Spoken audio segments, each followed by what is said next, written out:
Hallelujah. प्रभु का धन्यवाद हो, परमेश्वर की स्तुति हो। परमेश्वर महान है, परमेश्वर जीवित है और दयालु है। परमेश्वर ने फिर से सौभाग्य दिया उसके चरणों में बैठने का। आइए हम फिर प्रभु के चरणों में चलें, प्रभु का धन्यवाद करें उसकी भलाइयों के लिए। धन्यवाद पिता, हालेलुया। महान और जीवित परमेश्वर आपका धन्यवाद। राजाओं के राजा, प्रभुओं के प्रभु, सर्वशक्तिमान परमेश्वर आपका धन्यवाद एक और शाम के लिए। हालेलुया। धन्यवाद धन्यवाद धन्यवाद यीशु मसीह।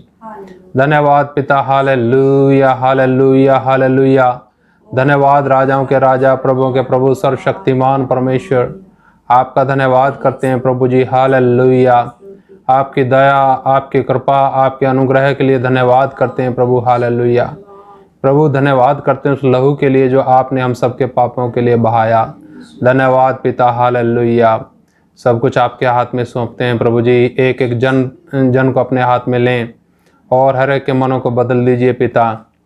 जैसा आप चाहते हैं वैसा हम सबके जीवन होने पाएँ। धन्यवाद प्रभु, हालेलुया। पूरी आराधना आप अगुवाई करें पवित्र आत्मा पूरी आराधना में। और प्रभु पवित्र आत्मा आप ये वचन सिखाएं। जो वचन सुनते हैं हम सबके आत्मा जीवन और व्यवहार में उतरने पाएँ। हम केवल सुनने वाले ना हों, क्योंकि आपके वचन में लिखा है केवल वचन के सुनने वाले न बनो, क्योंकि जो सिर्फ सुनने वाले बनते हैं और नहीं उस पर चलते वो अपने आप को धोखा देते हैं। पिता दया करें प्यारे परमेश्वर, कोई भी धोखे में रहने ना पाए। आपकी इच्छा हर एक के जीवन में पूरा हो। धन्यवाद। सारी बात आपके हाथ में सौंपते हुए धन्यवाद के साथ ये प्रार्थना यीशु मसीह के नाम से मांगते हैं, आमीन। हालेलुया। आइए एक भजन गाएंगे। अच्छी कुश्ती लड़कर दौड़ को पूरा करें हम, सकरे मार्ग में यीशु के पीछे चले हम। मोह और पाप को दूर करते हुए यीशु को देखते दौड़ते रहे हम। अच्छी कुश्ती लड़कर दौड़ को पूरा करें हम, सकरे मार्ग में यीशु के पीछे चले हम। अच्छी कुश्ती लड़कर दौड़ को पूरा करें हम, सकरे मार्ग में यीशु के पीछे चले हम। मोह और पाप को दूर करते हुए यीशु को देखते दौड़ते रहे हम। मोह और पाप को दूर करते हुए यीशु को देखते दौड़ते रहे हम। दौड़ने के लिए बहुत तेरे निकल आते हैं, लेकिन थोड़े ही दौड़ को पूरा करते हैं। दौड़ने के लिए बहुत तेरे निकल आते हैं, लेकिन थोड़े ही दौड़ को पूरा करते हैं। मोह और पाप को दूर करते हुए यीशु को देखते दौड़ते रहे हम। मोह और पाप को दूर करते हुए यीशु को देखते दौड़ते रहे हम। पीछे की दुनिया की बातें भूलते हुए लक्ष्य की ओर आगे को दौड़ते रहे हम। पीछे की दुनिया की बातें भूलते हुए लक्ष्य की ओर आगे को दौड़ते रहे हम। दूर करते हुए यीशु को देखते दौड़ते रहे हम। मोह और पाप को दूर करते हुए यीशु को देखते दौड़ते रहे हम। इच्छा और लालसाओं को दबा के दौड़े तो आशा किया हुआ इनाम जरूर पाएंगे। इच्छा और लालसाओं को दबा के दौड़े तो आशा किया हुआ इनाम जरूर पाएंगे। मोह और पाप को दूर करते हुए यीशु को देखते दौड़ते रहे हम। मोह और पाप को दूर करते हुए यीशु को देखते दौड़ते रहे हम। हालेलुया। प्रभु का धन्यवाद, परमेश्वर की स्तुति हो। परमेश्वर महान है प्रियो, और परमेश्वर हम सब से इतना प्रेम करते हैं, इतना प्रेम करते हैं कि उसने हमारे लिए हर चीज़ का, हर बात का जो हम सब की आवश्यकता है उसका प्रबंध किया। चाहे भौतिक है, चाहे आत्मिक है। आज हम थोड़ा देखने जा रहे हैं प्रभु यीशु मसीह के उस लहू के बारे में जो अति सामर्थी है, उसके विषय में हम देखेंगे, यीशु मसीह के लहू के विषय में। आइए हम प्रभु के वचन में चलते हैं। इससे पहले हम यीशु मसीह के लहू के विषय में देखें, वो लहू क्यों बहाया गया, यह हमें सोचना चाहिए, मनन करना चाहिए। कई बार लोग क्या करते हैं, सोचते नहीं, मनन नहीं करते, ध्यान नहीं करते, इसलिए उनको क्या करना पड़ता है, दूसरों से ज़्यादा पूछना पड़ता है। पवित्र आत्मा जब सिखाता है, पवित्र आत्मा जब वचन खोलता है, जब ध्यान से नहीं सुनते हैं, अगर ध्यान से सुनेंगे तो जो चिंताएं हैं, जो सवाल हैं दिलो दिमाग में, वो वचन ही उसको क्या करेगा, जवाब देगा उन बातों का। आइए थोड़ा वचन में चलेंगे। हम एक ऐसे व्यक्ति के विषय में देखते हैं प्रभु के वचन के अंदर, जिसके जीवन के अंदर गुनाह भी होते हैं, गलतियां भी हैं, उसके जीवन में कमजोरियां भी हैं, परंतु उसके जीवन के अंदर एक खूबी है। वो उन चीज़ों को क्या करता है, कोशिश तो करता है छुपाने की, परंतु छुपा नहीं पाता है। परमेश्वर के सामने उन्हें खोल के रखता है और परमेश्वर की तरफ से छुटकारा उसे मिलता है। थोड़ा देखेंगे प्रभु के वचन में। वो व्यक्ति दाऊद है और भजन संहिता 139 में उसके विषय में पढ़ेंगे थोड़ा, और 23 और 24 वचन पढ़ते हैं हम। यहाँ पर ऐसा लिखा प्रभु के वचन में, भजन संहिता 139 139 और वचन है 23 और 24 वचन।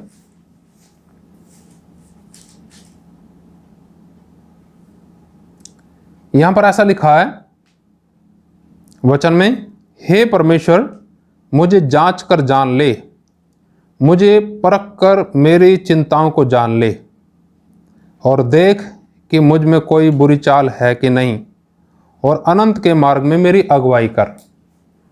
यहाँ पर दाऊद प्रभु का दास कहता है कि क्या कर, हे परमेश्वर मुझे जांच कर क्या कर ले, जान ले। अपने विषय में हर एक व्यक्ति क्या करता है, अपनी बुराइयों को नज़रअंदाज करने की कोशिश करता है, अच्छा दिखने की कोशिश करता है, वो सारी चीज़ें हैं। जैसा मैं कहता हूँ, अक्सर घर में कोई काम करता है, झाड़ू पोछा लगाता है, बच्चे या कोई काम करने वाली, तो उनको जांच कर देख करके बताएगा कौन? अपनी समझ में तो वो ऐसा बोलेंगे हमने बहुत अच्छा किया, परंतु जांचेगा कौन? या तो मकान का मालिक या माता पिता। माता पिता क्या करेंगे? अगर अच्छे से पोछा नहीं लगाया तो माता पिता क्या करेंगे, बताएंगे हाँ बेटा या बेटी उस कोने के अंदर भी पोछा लगाओ, उसमें भी पोछा रह गया, उधर भी रह गया। और जब बच्चे पोछा लगा देते हैं तो फिर माँ बाप क्या बोलेंगे? उस समय कहते हैं वेरी गुड, बहुत अच्छा बेटा, बहुत बढ़िया बेटी। और ये उनके लिए बड़े आनंद की बात है जब उनको शाबाशी मिलती है तो। परंतु जांचा किसने? माँ बाप ने जांचा है। अपने आप में तो सही होगा, अपने आप में तो सही सोचते हैं कि मैंने सही किया। ऐसे ही प्रियो, हम परमेश्वर को अपने जीवन के अंदर बुला सकते हैं, कह सकते हैं, निवेदन कर सकते हैं कि प्रभु मुझे क्या कर, जांच। कहीं कोई ऐसा कोना तो है नहीं जिसमें थोड़ा गंध अभी भी बचा हुआ है। नजरअंदाज करने की कोशिश करते हैं लोग, नजरअंदाज करने की कोशिश करते हैं, नहीं कोई बात नहीं, कुछ नहीं होता, इतने उतने को तो वो। परंतु ऐसा नहीं है। परमेश्वर अपने लिए ऐसी दुल्हन तैयार करता है जिसके अंदर कोई दाग, जिसके अंदर कोई झुर्री ना हो। यीशु मसीह अपने लिए ऐसी दुल्हन तैयार कर रहे हैं। तो प्रियो, जैसा प्रभु का दास दाऊद यहां पर कहता है कि हे प्रभु मुझे जांच कर जान ले, मुझे परख कर मेरी चिंताओं को जान ले, और देख कि मुझ में कोई बुरी चाल है कि नहीं, और अनंत के मार्ग में मेरी अगुवाई कर। हालेलुया, प्रभु का धन्यवाद। इस अध्याय के अंदर जब हम देखते हैं, यहाँ पर शुरू में देखिए क्या लिखा, प्रभु का दास कहता है, हे यहोवा, तूने मुझे जांच कर जान लिया है, तू मेरा उठना बैठना जानता है और मेरे विचारों को दूर ही से समझ लेता है। मेरे चलने और लेटने की तू भली भांति छानबीन करता है और मेरे पूरे चाल चलन का भेद जानता है। हे यहोवा, मेरे मुंह में कोई ऐसी बात नहीं जिसे तू पूरी रीति से न जानता हो। क्या परमेश्वर नहीं जानता आपके विषय में? तो बहुत से लोग क्यों बड़ी बड़ी लिस्ट परमेश्वर के सामने प्रार्थना विषय की रख देते हैं? परमेश्वर को पता है प्रार्थना हम कर सकते हैं, इसमें कोई शक नहीं, परंतु हम उसको हुक्म नहीं दे सकते। फिर भी हम कह सकते हैं, प्रभु जैसी तेरी इच्छा, तेरी मर्जी पूरा हो मेरे जीवन के अंदर, मेरे नहीं। क्योंकि परमेश्वर सब कुछ जानता है। आज की परिस्थिति परमेश्वर के सामने छिपी हुई है क्या? चारों तरफ ये कोरोना की महामारी है, क्या छिपी हुई है? फिर भी लोग लगे रहते हैं परमेश्वर को जबरदस्ती कराने के लिए। जब परमेश्वर का उद्देश्य इस बीमारी के द्वारा पूरा हो जाएगा, ये बीमारी अपने आप चली जाएगी। हमारे जीवन के अंदर बहुत सारी समस्याएं रहती हैं, हम उन पर ध्यान देते हैं, परंतु वो समस्या आई क्यों? पाप उसका कारण है, उसके ऊपर ध्यान नहीं देते, उसको नजरअंदाज करने की कोशिश करते हैं। बहुत से लोग क्या करते हैं, किस प्रकार से अपने आप को धोखा देते हैं। धोखा देना वो चीज होता है कि कर तो गलती रहे हैं, परंतु व्यक्ति की समझ में वो गलती भी क्या लगता है कि बहुत अच्छा काम है। नहीं, ये तो गलती थोड़ी हो सकती है। यही है भ्रम, यही है धोखा कि गलती को भी क्या समझ रहे हैं, नहीं ये ठीक है। ये शैतान का धोखा है। 3 प्रकार से धोखे आते हैं, संसार के द्वारा, और इस शरीर के द्वारा, व्यक्तियों के द्वारा, और क्या नाम उसका, शैतान के द्वारा, शरीर के द्वारा और दुनिया के द्वारा। शैतान अपने विचार डालता है, धोखा डालता है 3 प्रकार से। तो यहां पर हम देखते हैं ये धोखा है कैसे। धोखे के कुछ कदम हैं। वो क्या है? पहला कदम क्या है कि मैंने तो कोई गलती करी नहीं, मैं क्यों माफी मांगू? गलती के कारण अपने पड़े कहां हैं? जेल के अंदर। और कहते क्या हैं कि चलो प्रभु यीशु मसीह का सुसमाचार सुनाने के कारण, प्रभु के पीछे चलने के कारण जेल में आने का मुझे सौभाग्य तो मिला। ऐसा नहीं है। हो सकता है, इसमें कोई शक नहीं, हो सकता है, पर बहुत से लोग क्या करते हैं, अपनी गलती नहीं मानते, धोखे में है वो। अगर उनकी गलती अपनी गलती माने, हमारे इधर तो हरियाणा में तो मैं सोचता हूं कि लोग गलती मानने के लिए तो ज्यादातर तैयार होते नहीं है। चुप भले ही हो जाएं, परंतु गलती स्वीकार नहीं करेंगे। अपने बच्चा भी गलती स्वीकार नहीं करता। जहां गलती स्वीकार करते हैं वहीं परमेश्वर का कार्य होता है, परंतु जहां कहते हैं ना मैंने तो गलती नहीं करी, तो एक धोखा है। कर रहे हैं गलती,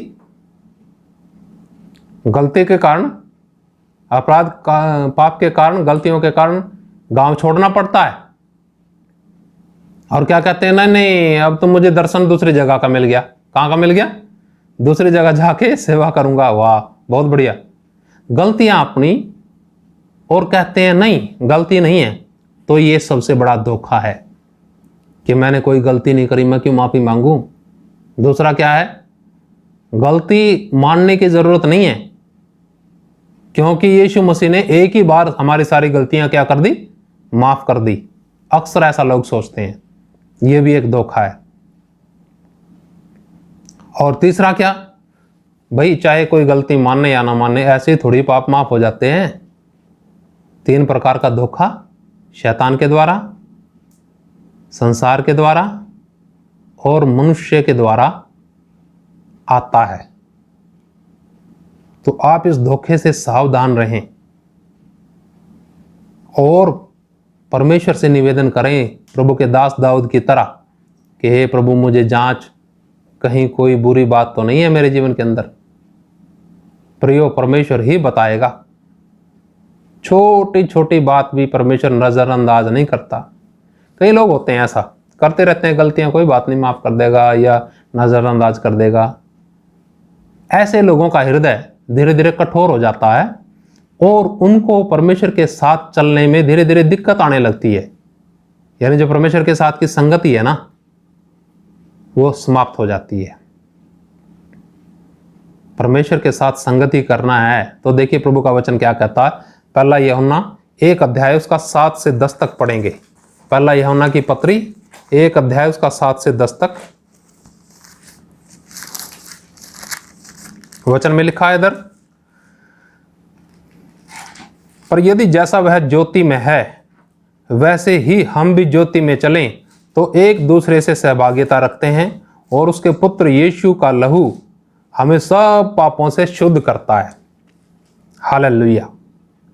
प्रियो, जब हम पश्चाताप करते हैं, जब हम अपनी गलती मान लेते हैं, जब हम समझ लेते हैं कि हाँ मेरी गलती है, अफसोस होता है, हम माफी मांगते हैं, तब लिखा उसके पुत्र यीशु का लहू हमें सब पापों से शुद्ध करता है।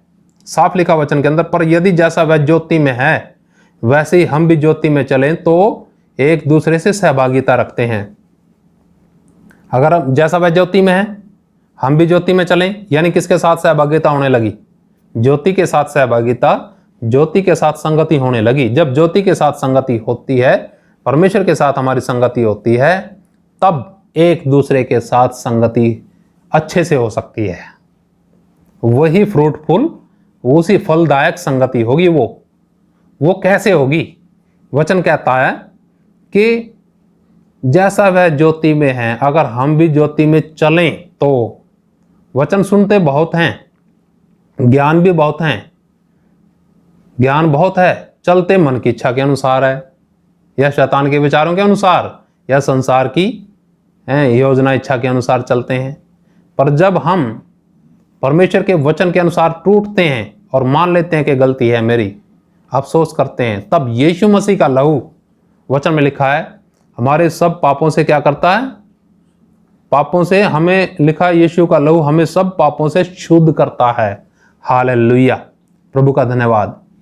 कोई ऐसा साबुन है नहीं, कोई ऐसा जल है नहीं, कोई ऐसी वस्तु है नहीं जो पापों को माफ कर दे, पापों को साफ कर दे। पर एक है, वह है निर्दोष और निष्कलंक यीशु मसीह का लहू, जो हमारे सारे पापों को माफ करता है, शुद्ध करता है। पर कब? जब हम उसके साथ, जैसा वह ज्योति में है वैसे ही चलेंगे। कब उसके साथ संगति होगी? कब? जब हम अपनी गलती का एहसास करेंगे और मानेंगे। थोड़ा और आगे पढ़ते हैं, वचन में लिखा, पर यदि हम कहें कि हम में कुछ भी पाप नहीं तो अपने आप को धोखा देते हैं। हम में कुछ भी पाप नहीं और अपने आप को धोखा देते हैं, और हम में सत्य नहीं है, सच्चाई नहीं है। यानी पाप तो है, गड़बड़ी तो की, गड़बड़ी तो हो जाती है, तो उन्हें मानने में दिक्कत क्या? शैतान विचार लेके आएगा, नहीं नहीं, एक ही बार यीशु मसीह ने सारे पाप, कोई इसमें शक नहीं, एक बार यीशु मसीह ने सारे पाप माफ कर दिए। पर क्या उस समय हम थे एहसास करने के लिए इस बात का? क्या उस समय थे हम पश्चाताप करने के लिए? हम तो हैं इस समय। हमें तो इस समय जब होते हैं गुनाह, पाप तो या गलतियां होती हैं जीवन में, तो उनसे उसी समय हमें पाप से माफी मांगने की आवश्यकता है, गलतियों से माफी मांगने की आवश्यकता है। अगर हम कहें, वचन में लिखा, यदि हम कहें हमने कुछ भी पाप नहीं किया तो अपने आप को धोखा देते हैं। शैतान का बड़ा धोखा है प्रियो, ये आपने इस बात को समझना है। अपने आप को धोखा देते हैं और हम में सत्य नहीं। फिर आगे लिखा वचन में, पर यदि हम अपने पापों को मान लें तो वह हमारे पापों को क्षमा करने में और हमें सब अधर्म से शुद्ध करने में विश्वास योग्य और धर्मी है। यीशु मसीह क्या है? विश्वास योग्य है और धर्मी है। पर कब? जब हम अपने पापों को क्या कर लें? हम अपने पापों को मान लें तो वह हमारे पापों को क्षमा करने और हमारे सब अधर्म को शुद्ध करने में विश्वास योग्य और धर्मी है। हालेलुया। पर होता कब है ये कार्य? जब हम मान लें। मानेंगे कब? भाई भूख लगती है जब, तभी तो खाना खाते हैं। खाना परमेश्वर ने, पीना परमेश्वर ने, जितना हमें चाहिए उतना पहले ही प्रबंध कर दिया, पर वो तो जब समय आएगा तभी तो खाएंगे। ऐसे जब जीवन में कमियां होती हैं, गलतियां होती हैं, तभी तो अफसोस करेंगे। अगर ऐसा सोच लें कि उसने तो एक ही बार हमारी सारी गलतियां माफ कर दी और अब एक बार माफी मांग ली, बस अब आगे माफी मांगने की जरूरत नहीं है, ये शैतान का धोखा है। जिस समय होता है गुनाह, जिस समय होती हैं गलतियां, उसी समय एहसास करना है, माफी मांगनी है, उस बात को छोड़ के सिद्धता की तरफ आगे बढ़ना है, ताकि हमारी संगति जो परमेश्वर के साथ है उसमें कोई खलल ना पड़े, उसमें रुकावट ना आए। नहीं तो संगति बहुत से लोगों की टूटी हुई है परमेश्वर के साथ, खाली खाली हैं, जनजनाती जहां जाएं बस, क्योंकि उनका संबंध दूसरों के साथ उनके विश्वास को दिखाता है, और जो उनका संबंध है, जो उनका व्यवहार है, वो सही नहीं है। तो संगति टूटी हुई है ना सर्वशक्तिमान परमेश्वर से। जब सर्वशक्तिमान परमेश्वर के साथ संगति होती है, जुड़ जाती है, तो उसका जो चिन्ह है हमारे व्यवहार में दिखते हैं। थोड़ा और आगे पढ़ते हैं।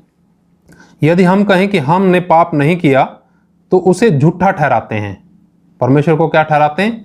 झूठा ठहराते हैं अगर हम कहें कि हमने पाप नहीं किया और उसका वचन हम में नहीं है। प्रभु का वचन बताता है कि अगर हम कहें कि हमने पाप नहीं किया तो उसे झूठा ठहराते हैं और उसका वचन हम में नहीं है। तो याद रखिए हमें क्या करना है। प्रभु के दास दाऊद की तरह कहना कि प्रभु मुझे जांच, देख मुझ में कोई कमी तो नहीं है।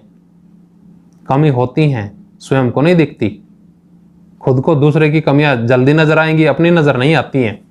तो थोड़ा क्या करना है, प्रभु को अपने जीवन के अंदर न्योता देना है, बुलाना है कि प्रभु मेरे जीवन में आ, मुझे क्षमा कर। एक और वचन पढ़ करके समाप्ति की तरफ जाएंगे।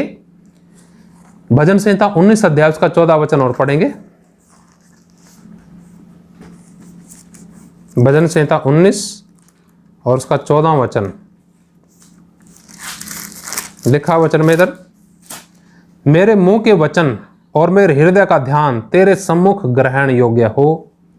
हे यहोवा परमेश्वर, मेरी चट्टान और मेरे उद्धार करने वाले। हालेलुया, प्रभु का धन्यवाद। एक एक बात जो मुंह से निकलती हैं, वचन में लिखा है, उसका लेखा होगा, नजरअंदाज नहीं करेगा परमेश्वर। यहां वचन में लिखा है, प्रभु का दास कहता है, मेरे मुंह के वचन और मेरे हृदय का ध्यान तेरे सम्मुख ग्रहण योग्य हो। ध्यान कहां है हमारा, फोकस कहां है हमारा, किसकी तरफ निशाना है, यह परमेश्वर को पसंद आना चाहिए हमारा ध्यान। और लिखा वचन में, मेरे मुंह के वचन और मेरे हृदय का ध्यान क्या हो, तेरे सम्मुख ग्रहण योग्य हो। हम क्या करते हैं, हम सोचते हैं कि हमें वो ग्रहण योग्य हो, परंतु उसे हम ग्रहण योग्य कैसे होंगे, यानी हमारा जीवन उसको ग्रहण योग्य कैसे होगा, ये सोचना है। सोचिए हमारा ध्यान कहाँ है।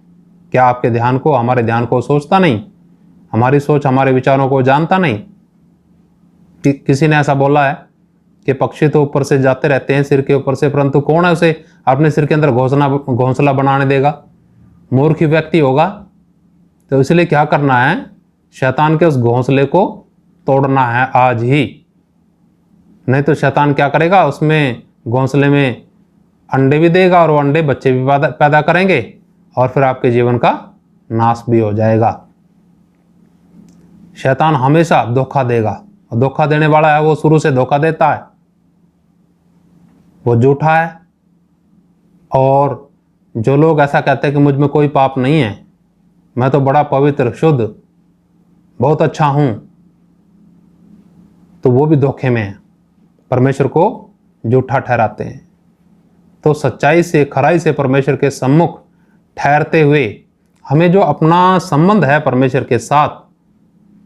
के साथ संगति और परमेश्वर के साथ बातचीत, दोनों फिर से बहाल अगर करवानी है, तो हमें छोटे से छोटे गुनाह के लिए, छोटे से छोटे पाप के लिए परमेश्वर के सामने ठहरना है और बोलना है, प्रभु मुझे जांच, देख मुझ में कोई कमी है तो नहीं, मुझे धो दे, अपने लहू से धो के शुद्ध कर दे।